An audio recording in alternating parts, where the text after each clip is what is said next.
Hello, hello, hello mga kasolo. Welcome to my channel. Welcome. Alas 3 na ng umaga. Madaling araw dito. Tinakasan namin ang lola. Ay nawa, makatulog na siya. Kasi kahapon, maghapon ulit kanina. Yan, alas 2 na lamang hindi pa siya katulog. Nagpahatid sa CR, sabi niya, mag-CR daw siya. Tapos sabi niya, matulog ka na, sabi niya. Hatid mo ako sa CR, tapos punta ka na, matulog ka na. Sabi ko, iwanan ko kayo to dito sa CR. Diyan siya matulog. Matulog na daw. Kaya katapos niya mag-CR, ayun, nilagay namin sa bed niya. Tinakasan ko. Sabi niya, matulog ka na. Yung lamig-lamig doon. Ayan, takasan ko nga. Kasi ayoko ng malamig. Gusto ko yung maligam-gam lang. Alam mo naman mga taga-hokdong. Alam niyo po yung taga-hokdong. Taga-bundok. Kami yung mga unang sibilisasyon. Tsaka bundokan ng tralala. Naging tao lang kami nung nakarating kami ng kabayanan. Kami yung mga tawag nito, mga siblings ni Tarzan. Ito yung trabaho namin mga kasulo. Alas 3 na ngayon ng madaling araw. Kasi bukas, ayan may dito 2 kariton. Isa, 2. Pagod na ako niyang kahihila. Totoo lang. Kasi bukas kakabit kami ng mga tinanggal namin. para kami mga tanga. Tatanggalin ng picture, kakabit. Mga 1 oras lang, magpikit lang sa oras. Ayan, limot na. Mga kasolo. Ayan. Trabaho ng lola.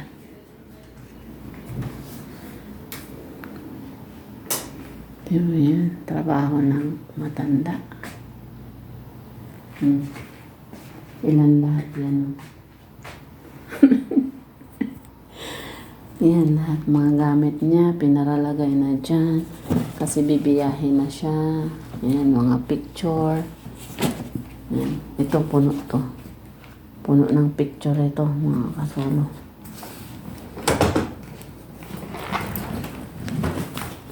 Yan.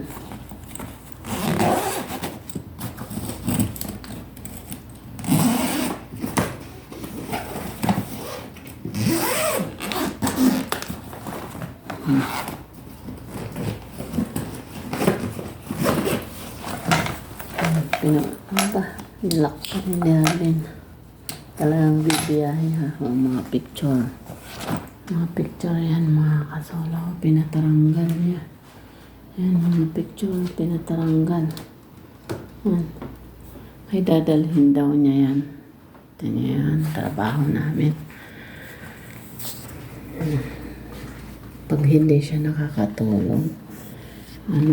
Pag hindi siya makatulong.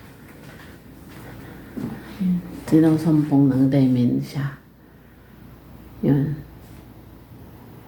Pag sinumpong ng demensya, gusto niya pumunta sa ibang dimension. Alam niyo, dimension. Uwi na daw siya.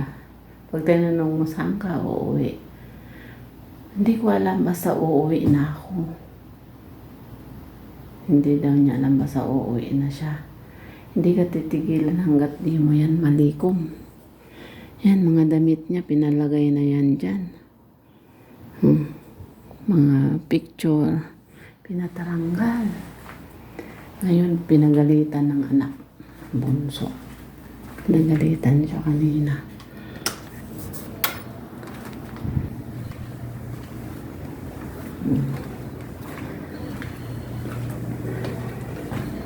Ayan, mga kasolo. Pinagalitan ng anak ng bunso kanina. Wait.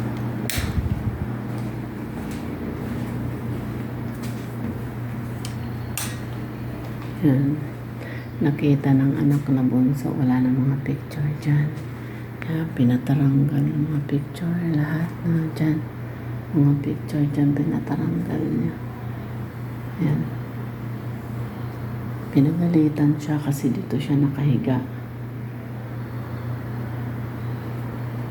Sabi niya sa anak niya, uuwi na ako. Sabi niya, saan ka uuwi? Uuwi na daw siya sa Jeddah. Sinigawan siya. Sabi niya, nasa Jeddah ka. Sabi naman ng nanay, hindi. Nasa Jeddah ka. Ganon. Pinagalitan siya. Sinigaw-sigawan siya na, bakit ba lagi mo sinasabing uwi ka ng Jeddah? Nasa Jeddah ka. Ibaralik mo yung mga picture dyan. Nainis yung anak. Pinagalitan siya ng pinagalitan. Tapos tinawag kami. Yung kasama ko. Mag-CR na daw siya. Tapos matutulog daw siya, sabi niya. Pagdating dun sa kwarto kanina, sabi niya, bukas, ibalik nyo na yung mga picture kasi hindi na daw ako uuwi. Hindi na ako aalis. Kaya, hindi na daw siya aalis. Kaya ibalik na yung mga picture daw. Pati yung dun sa room niya. Mga picture dun sa wall. Kaya bukas, bago ko yung ikabit, kakausapin ko na naman siya. Pag ito kinabit namin, baka mamaya bukas naman ipatanggal mo na. Maawa ka naman sa amin. Kasi pag hindi siya matulog ng isang maghapon, pagising siya ng alas 5 ng madaling araw, pakadasal, hindi na siya matulog hanggang maghapon, magdamag, maghapon ulit, ganun. 36 hours, hindi siya natatutulog. Pag ganyan, nawiwindang utak. Pahanap sa yung mga manok. Nasa rooftop daw, may mga manok siya doon. Ipahanap yung naiisip niya na panahon pa ni Mahuma. Ay, Diyos mio, Marimar. Matulog na tayo, mga kasunod. Nabigdip na tayo.